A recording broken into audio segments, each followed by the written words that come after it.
And మరో break news చూస్తున్నాం. సిద్దిపేట జిల్లా కాంగ్రెస్ లో వర్గపోరు భగ్గుమంది. గజ్వేల్లో జరిగిన రేషన్ కార్డుల పంపిణీ కార్యక్రమంలో బయటపడింది. ఈ ప్రోగ్రామ్ కి మంత్రి వివేక్ హాజరయ్యారు. స్టేజ్ పై శ్రీకాంత్ వర్గానికి చెందినటువంటి ఆత్మ కమిటీ చైర్మన్ మల్లారెడ్డి స్టేజ్ పై కూర్చోవడంతో రచ్చ మొదలైంది. దీనిపై నర్సారెడ్డి వర్గం ఆగ్రహం వ్యక్తం చేసింది. ఈ క్రమంలో ఇరు వర్గాల మధ్య ఘర్షణ చోటు చేసుకుంది. ఇదంతా మంత్రి ఎదుటే జరగడంతో అందరూ అవాక్కైనటువంటి బ్రేకింగ్ న్యూస్ చూస్తున్నాం. దీనిపై మరిన్ని అప్డేట్స్ మా కరెస్పాండెంట్ క్రాంతి అందిస్తారు. క్రాంతి, స్థానిక కాంగ్రెస్ నేతలు ఏం చెప్తున్నారు? మంత్రి ఎదుటే ఈ రచ్చ జరగడం కూడా ఒకంత కలకలం రేపినటువంటి పరిస్థితి. పార్టీ వర్గాలు ఏం చెప్తున్నాయి దీనిపై? మురళి, సిద్దిపేట జిల్లా గజ్వేల్ నియోజకవర్గంలో కాంగ్రెస్ పార్టీలో వర్గపోరు రోజు రోజుకి ముదురుతుంది. ఇప్పటి వరకు ఒకరి మీద ఒకరు మాటలు తూటాలతో ప్రత్యక్షంగానో పరోక్షంగానో మాటలు విసురుకుంటూ విమర్శలు చేసుకుంటున్న వాళ్ళు ఈ రోజు ఏకంగా బాహాబాహి దిగారు.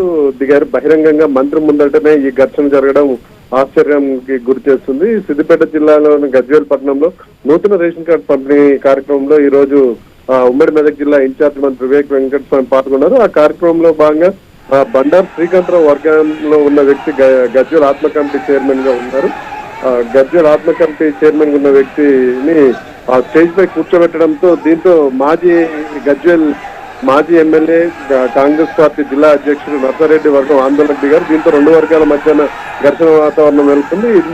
రెండు వర్గాలు కూడా ఒకరికొకరు స్టేజ్ మీద తోసుకోవడం లాంటివి చేశారు. ఉద్రిక్త పరిస్థితి తీవ్రమై ఇందులో ఏకంగా నర్సారెడ్డి కూడా ఈ ఉద్రిక్త మధ్యన ఇరుక్కొని ఉన్నాడు. ఈ పరిస్థితి చేయి దాటిపోతుందన్న సమయంలో మంత్రి జోక్యం చేస్తున్నాడు. పోలీసులు కూడా ఇరు వర్గాలని సర్ది చెప్పి వాళ్ళని పక్కకు నెట్టేయడంతో కాస్త పరిస్థితి అనుకూలించింది. అయితే స్థానిక సంస్థల ఎన్నికలు ముందున్న నేపథ్యంలో ఈ ఘర్షణ వాతావరణం అనేది ఆ పార్టీలో అధికార పార్టీలో ఉన్న అనైక్యతని చాటి చెప్తుంది. ఇప్పటికే దీన్ని కవర్ చేసుకునే విధంగా అంటే మేమంతా అంతర్గతంగా అంతా మేము ఓకే రాబోయే ఎన్నికలు మేము ఎదుర్కొంటున్నాం అనే మెసేజ్ ఇవ్వాలని వీళ్ళు ఎంత ప్రయత్నించినా కానీ అంతర్గత కుమ్ములాటలు మాత్రం ఆ పార్టీని ముందుకు పోనీయట్లేవు అనేది మాత్రం కనిపిస్తుంది. Murali, right, thanks for updates Kranti.